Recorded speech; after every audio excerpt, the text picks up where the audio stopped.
The I don't think of any other particular emotional things that so stood out in my mind that I, right off the top of my head would have to mention that. There were other times. Some of the teenagers in the homes of the hosts were so interested. They were practicing their English for one thing, but they were also letting us know, us as the guest know, that they were sincerely interested in what our experiences were coming from the States, and what we had expected from being in Turkey, and what we would take back to the States. But they were interested in and were able to express this more than just having comments translated back and forth between the adults. So, which city in general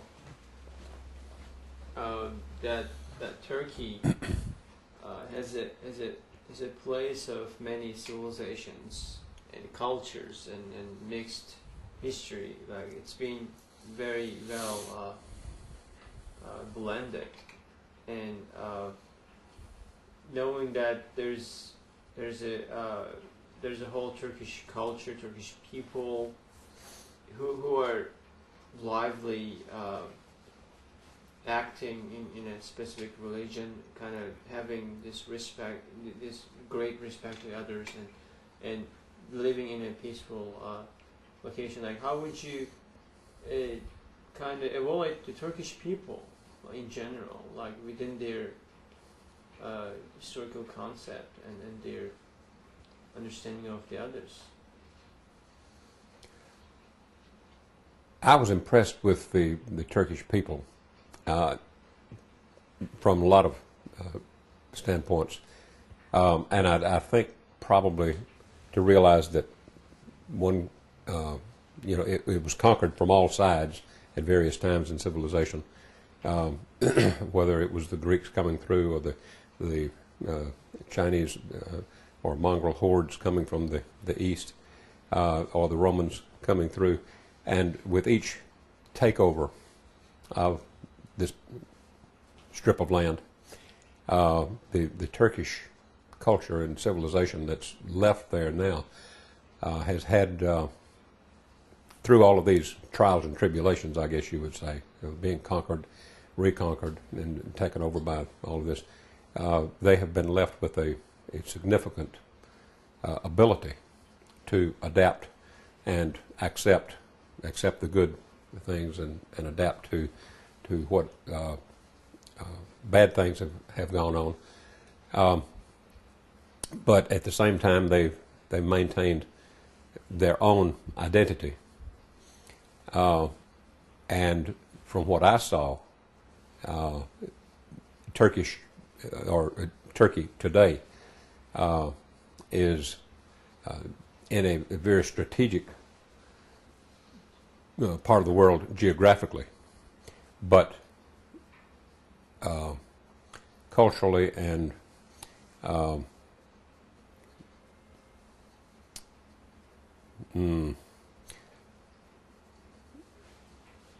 intellectually and so forth. The Turkish people that I met and had anything to do with want to be assimilated into the world culture without taking sides to the point where they've got to come down on this side or the other politically or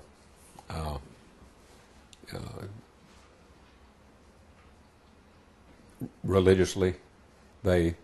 It's not altogether a matter of live and let live, but yet it is. They want to, from my perspective, they want to be a part of solving the problem rather than being a part of the problem. Maybe that can be summed up that way.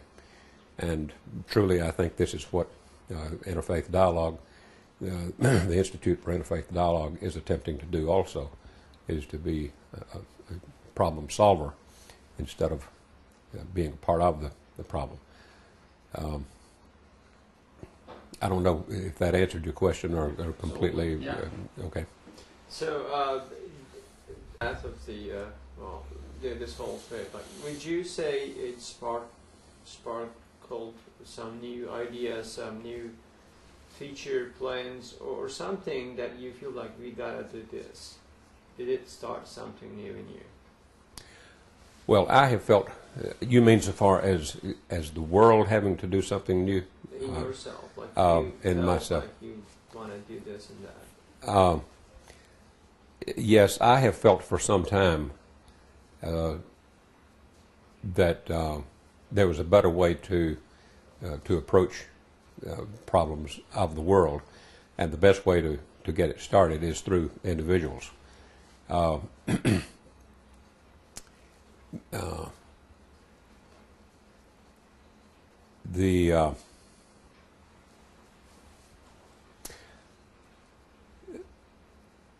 My trip to Turkey, I guess, kind of brought all of this together for me, because I've been out of the mainstream of thought, political thought in the United States for several years.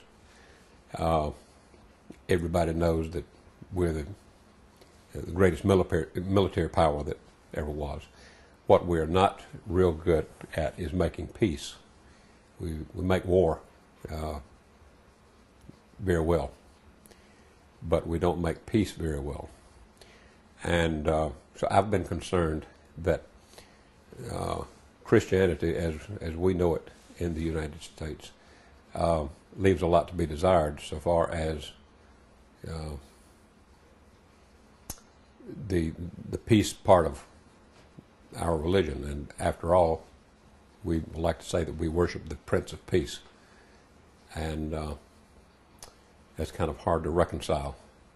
It's been hard for me to reconcile for a number of years, and to realize then, as I've gotten involved in the Interfaith Dialogue group, that there are other groups around the world, even not of Christianity, of the Christian belief, that feel the same way, that there's a better way of our getting along than always being at each other's throats and having wars fought between groups. So my trip to Turkey definitely underscored all of that, and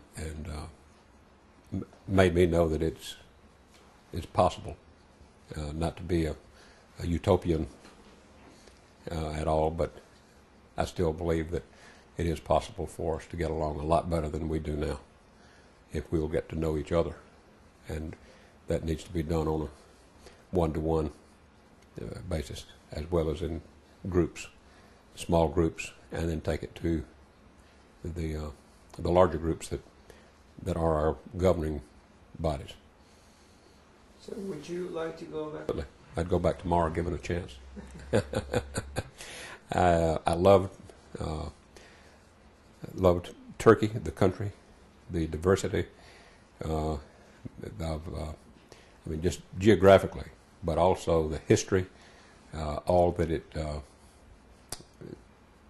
offers, the people, the culture, and I feel like I have a lot to learn about the country as well as the kind of life.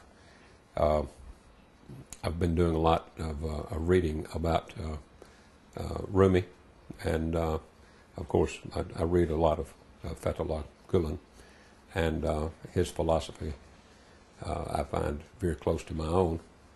And as I've said in various meetings, if all of us lived our lives according to what Fethullah Gulen adheres, we might be better Christians if we would put his philosophy into practice in our daily lives. And I think we have a lot more similarities than we do differences.